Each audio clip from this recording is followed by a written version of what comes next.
Hello everybody, I'm Alison Dibble. I'm in the Friend Memorial Library in Brooklyn, Maine on September 30th, 2020 with Anne Margaret Thomas, the librarian, and we're about to do something extraordinary in the exhibition of my paintings called Microscapes.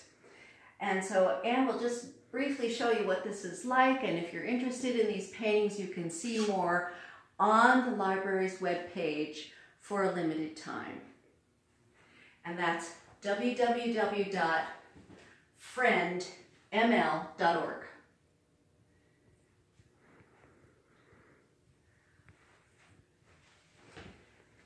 Now, the extraordinary thing we're going to do is actually put some paint on an existing painting that I painted in 2009. This is a liverwort, which is a tiny plant. A liverwort, called that because in earlier times people thought they could cure a liver ailment by eating this plant or taking a tea made from it. That is actually not a good idea, and we're not recommending that today. What we're here to do is add some of these peculiar structures in this microscopic view of this tiny plant.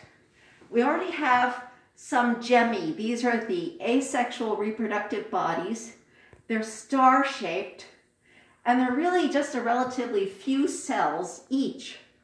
So these are very, very tiny, but there are so few of them, and before this painting goes anywhere else, we're going to put a few more on there.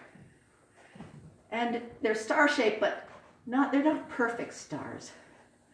They're just kind of scraggly stars. Right now feeling like Bob Ross, but I think Bob would be rather surprised at this subject for a painting. Now this is oil paint, which is messy, but a lot of fun to work on.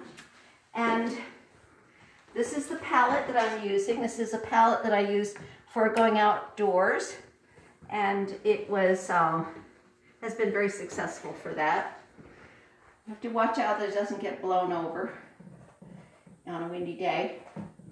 So these are just kind of sprinkled around because they've fallen onto the leaf surface, and they're just resting there until they perhaps get washed away in a rainstorm, and then they might start to grow and become a new plant. The idea of this exhibition is that there's a world of microscopic plants and animals that we might not think about very much, but they're there anyway, even though we're recognizing them. And I just want to encourage people to keep looking very carefully at our environment and protecting not just the big plants and animals, but the tiny ones too. Thank you very much, and stay safe.